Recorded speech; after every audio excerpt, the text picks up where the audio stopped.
जहाँ पे real scam started. So after shoot उसने मुझे बहुत सारा लंबा चौड़ा बिल भेज दिया, जिसमें स्टूडियो के चार्जेस थे, सिनेमेटोग्राफर के चार्जेस थे, उसमें हेयर एंड मेकअप आर्टिस्ट के भी चार्जेस थे जो कि वो देखने वाली थी, उसमें आउटफिट के कुरियर चार्जेस भी थे, वो भी वही देखने वाली थी। तो मैं बहुत ज्यादा डिसपॉइंट हो गई। मैंने कहा कि यार ये सब क्या है। I am the hair and makeup artist and have worked with Kesar on 2 projects. The most recent being on 12th August. During that project, she scammed one of the other creators involved. She even asked me not to tell the others that she wasn't paying me directly but instead covering my payment through other creator. At first I chose to stay quiet, but after realizing she has done this with multiple creators, I feel it's just not right. No artist hard work, time or money should be wasted just because some people want to take advantage in the name of barter collaboration. The same thing happened with me. I also thought the costs weren't adding up, but she made me think I have misunderstood. After cross checking the cost right now, I realize she made me pay the full amount for hair and makeup without paying a penny herself. I am sure even the other miscellaneous costs were hiked up because it doesn't add up. Really not cool. मालिक chats के screenshot भी लगा देते तो मज़ा ही आ जाता popcorn खाने में. Kesar is deleting comments. Honest people don't need to do that. The way she's fumbling to tell her own truth doesn't make her trustworthy. Hello guys, let's talk about influencer scamming another influencer. Sounds strange right? क्योंकि अब तक हमने सुना था कि influencers या तो small business को स्कैम कर रहे हैं या तो अपने ही कस्टमर्स को स्कैम कर रहे हैं. तो हुआ यूँ कि एक इन्फ्लुएंसर है आखिरी पास्ता AKA कविता नाम की. उन्होंने एक कोलैब वीडियो शूट किया था विद केसर शर्मा. वो कोलैब वीडियो के कुछ दिन बाद कविता ने एक रील पोस्ट की जिसमें उन्होंने केसर को स्कैमर बताया है. अकॉर्डिंग टू कविता 19 जुलाई को केसर ने उन्हें पिच किया for a collab video Navratri के लिए. तब तक तो it was pretty good because usually influencers एक दूसरे के साथ कोलैब करते हैं to get more reach, more audience and more business. But उस टाइम केसर ने कोई भी कॉस्ट, प्रोडक्शन कॉस्ट की बात नहीं की. इसके कुछ दिन के बाद केसर का मैसेज आता है कि आउटफिट, हेयर एंड मेकअप ये सब केसर देख लेंगी और आउटफिट अहमदाबाद से आ रहा है तो कुरियर चार्जेस थोड़े ज़्यादा रहेंगे. स्टूडियो का रेंट कविता को देखना होगा और सिनेमेटोग्राफर के चार्जेस दोनों हाफ ऑफ डिवाइड कर लेंगे. कविता को ये अनफेयर लगा बिकॉज स्टूडियो का रेंट यूजुअली ज़्यादा रहता है. लेकिन केसर ने बोला कि नहीं, मुआ के चार्जेस और स्टूडियो प्राइस ऑलमोस्ट सेम रहेगा और कविता मान भी गई. अभी सिनेमाटोग्राफर की बात करें तो कविता ने बोला था कि सिनेमाटोग्राफर अच्छा होना चाहिए वरना वीडियो अच्छी नहीं बनेगी. इसलिए कविता ने एक सिनेमाटोग्राफर चूज़ किया जिसके चार्जेस थे 6,000 रुपीज़. अब ये 6,000 रुपीज़ हाफ ऑफ डिवाइड होने वाले थे एंड शूटिंग का दिन फिक्स हुआ था 1 अगस्त. बट शूटिंग के दिन जो सिनेमाटोग्राफर आया वो तो कोई दूसरा था. तो इस पे केसर का रिस्पॉन्स था कि हमने सिनेमाटोग्राफर चेंज कर दिया है. But Kavita was upset because Kesar ने कविता को बताया भी नहीं सिनेमाटोग्राफर चेंज करने के पहले. अब बात करते हैं आउटफिट की. तो कविता का जो आउटफिट था दैट वॉज इल फिटेड.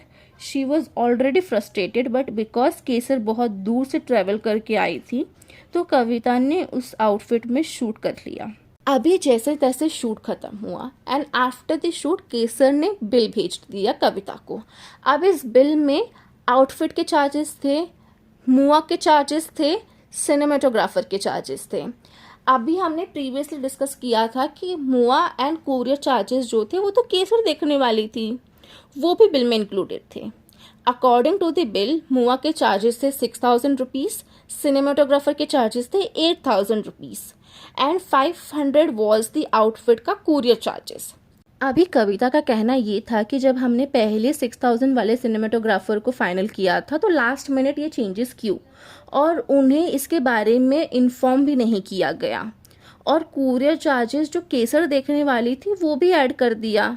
अब जब कविता ने केसर को कन्फ्रंट किया तो केसर का रिस्पॉन्स ये था कि इस कोलैब वीडियो से दोनों का फ़ायदा हो रहा है, दोनों के पेज के लिए हमने कंटेंट शूट किया है, it is a win win situation for both, तो क्यों ना 50-50 कर ले चार्जेस. बट अगर आप देखोगे तो कविता के चैनल पे एक 10 सेकेंड की रील पोस्ट हुई है. अब उस 10 सेकेंड की रील के लिए कोई भी इतने हाई चार्जेस क्यों पे करेगा. एक तो 50-50 होगा ये, उस पे कविता के साथ डिस्कस नहीं किया, प्रॉपर क्लैरिटी नहीं थी। अभी total production cost including the studio charges बना 18,500, जिसमें 9,500 कविता ने पे कर दिया। असली टी तो यहाँ है भाई। कट टू डेज बैक जब मैंने सेम मुआ को मेरे किसी काम के लिए बुलाया and now I got to know that वो मुआ तो कॉलैब बेसिस पे आई थी। केसर का कभी इंटेंशन ही नहीं था उसको पे करने का and that was the reason कि जब मैंने उसको बोला स्टूडियो के चार्जेस भी हाफ ऑफ करते हैं तो उसने मुझे बोला कि नहीं स्टूडियो के आप पूरे देखो, हेयर एंड मेकअप का मैं देख लूंगी, क्योंकि हेयर मेकअप तो कॉलैब पे लिया था उसने। कुछ दिन बाद जब सेम मुआ को कविता ने अपने किसी काम के लिए बुलाया तो मुआ ने बताया कि वो कोलैब बेसिस पर आई थी।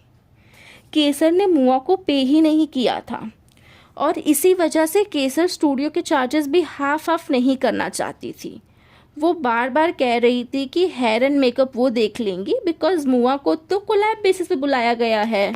अभी कविता ने अपने वीडियो में एक वॉइस नोट भी सुनाई जिसमें केसर मुआ को बोल रही हैं कि जो दूसरी क्रिएटर है यानी कि कविता, उनको उन्होंने बताया है कि मुआ इज़ चार्जिंग, तो कविता जो भी अमाउंट पे करेंगी वो उस मुआ को दे देंगी। बट केसर के साइड से ये कोलैब वीडियो होगा और इस चार्जेस के बदले वो आगे के वीडियोस में भी उस मुआ से ही काम कराएंगी। Hi, Yashvi. So the thing is that obviously I didn't wanted your Mehna to go in the pani. So I told that other creator that you're charging and whatever money she gives, I'll give it to you. And from my side, it will be a collab. So I will be putting your, I mean, हमारा collab नहीं होगा मेरा वो creator का, but I will be putting everything obviously मतलब mentions, tags, story shout out and full credits given wherever it's needed. But I have told that creator that you're charging and your charges is like 670 मतलब क्योंकि मैंने यही नहीं, there was cinematographer का scam as well. According to the MUA, cinematographer ने तो कुछ charges ही नहीं किया। अगर पहले वाला सिनेमेटोग्राफर को बुलाते तो केसर को भी 3,000 रुपीज़ पे करना पड़ता, इसलिए केसर ने अपने फ्रेंड को बुलाया जो कि फ्री में वीडियो शूट कर रहा था। फिर जब कविता ने केसर से पेमेंट का प्रूफ मांगा कि आपने जो भी सिनेमेटोग्राफर को पे किया है उसका स्क्रीनशॉट भेजो, तो केसर ने बोला कि उन्होंने कैश में पे किया है। अभी केसर ने इस एक कोलैब में ही सारे स्कैम्स कर लिए, be it MUA scam, cinematographer वाला स्कैम, और यही नहीं, there was one outfit scam as well. तो शूट के टाइम पे कविता ने आउटफिट में कुछ फ़ोटोज़ क्लिक कराए थे और वो कविता के फ़ोटोज़ ब्रांड ने अपने पेज पर पोस्ट कर दिए। अभी केसर ने कविता को नहीं बताया था कि अगर वो लोग कोलैब में आउटफिट लेते हैं तो ब्रांड अपने पेज पे इनके फ़ोटोज़ पोस्ट कर देगी। Lastly there was studio scam. Kavita ने स्टूडियो के लिए ₹1,750 पे किया, बट जब she asked for payment proof तो केसर ने एक स्क्रीनशॉट भेजा जिसमें उन्होंने स्टूडियो वाले को 2,500 पे किया है। इसका मतलब पर पर्सन शुड बी 1,250, बट कविता से 500 रुपीज़ एक्स्ट्रा चार्ज किया गया है। अब जब ये पूरा स्कैम कविता को पता चला तो कविता ने केसर को कॉल किया कन्फ्रंट करने के लिए, जो ऑब्वियसली केसर ने पिक नहीं किया। तो कविता ने मैसेज ड्रॉप किया और बोल दिया कि उनको केसर का पूरा स्कैम पता चल गया है। तो केसर ने कॉल बैक किया और कहने लगी कि मैं तो अभी उठी हूँ, जबकि वो 30 मिनट से अपनी मेकअप आर्टिस्ट को 3,000 रिटर्न करने के लिए धमकी दे रही हैं। बट मेकअप आर्टिस्ट पैसे क्यों रिटर्न करे जब स्कैम केसर ने किया है? तो it's her responsibility to repay. अब जब कविता ने ये स्कैम पब्लिक किया तो और भी कई क्रिएटर्स ने सेम एक्सपीरियंस शेयर किया कि कैसे केसर ने उनके साथ भी सेम स्कैम किया है। उसके बाद जब सब केसर को कॉल आउट करने लगे तो केसर ने एक स्टोरी पोस्ट की जिसमें उन्होंने लिखा, ya got the tea but sorry no reaction from me. People who know me and honestly who has the time to give free TRP. And by the way, someone didn't remove the collab video yet. I mean, people do what not for views. Haha. It's a little misunderstanding, but if someone wants to monetize the fight, go ahead. I have life to do. Unlike them. Second story में उन्होंने लिखा, after receiving all the hate about that reel, I just want to say one thing. There was a small misunderstanding because of some people involved. If they don't want to clear it up and prefer to continue down this path, that's fine. Good luck to them. बहन, आपने scam किया है, उसके बाद भी you have the audacity to ask the other person who has literally paid extra कि उसने वो कोलैब वीडियो क्यों नहीं रिमूव किया? Like are you for real? Last में इसके रिस्पॉन्स में कविता ने एक स्टोरी पोस्ट की। सबके साथ में सेम स्कैम किया है तो scam is the word for you. Miss Kesar, if you are watching this story, choose the word for you. तुझे क्या लग रहा है बहुत कूल है क्या भाई, तू ले ले तू पैसे, क्या हो जाएगा। मैं सोचूं मैंने दान भी दे दिया भाई, क्या हो गया, मैं सोचूंगी गिर गए मेरे कहीं पे पैसे। पर भाई को इतना इतना कैसे हो सकता है कि कितनी मोटी चमड़ी की हो तुम। ऑल्सो कितनी बड़ी नॉनसेंस है कि उसने दिखाया अपनी स्टोरी पे कि अब तक मैंने कॉलर वीडियो रिमूव नहीं किया मेरी प्रोफाइल से क्योंकि मैं व्यूज चाहती हूँ। अगर पहली बात तो वो तू मेन कोलैबोरेटर है उसमें, तेरा डैशबोर्ड बढ़ रहा है, you should be thankful to me कि मेरी वजह से तेरे को व्यूज मिल रहे हैं। सेकंडली अगर मुझे व्यूज का ही पंगा रहता ना तेरी तुझे यूज करके, तो मैं सेकंड जो वीडियो डाला उसमें भी तेरे अब देखो कविता ने ये जो भी कुछ बोला है वो अगर सच है तो this is wrong on so many levels. आप खुद एक क्रिएटर हो, आप सामने से दूसरे क्रिएटर्स को अप्रोच कर रहे हो कोलैब वीडियो के लिए और ऐसे चीप टैक्टिक्स यूज़ कर रहे हो, हिडन चार्जेस रखना, उनके साथ स्कैम करना, क्लैरिटी नहीं रखना। This is really really cheap. That's all for the video guys. Please like the video, do subscribe to the channel. Thanks for watching.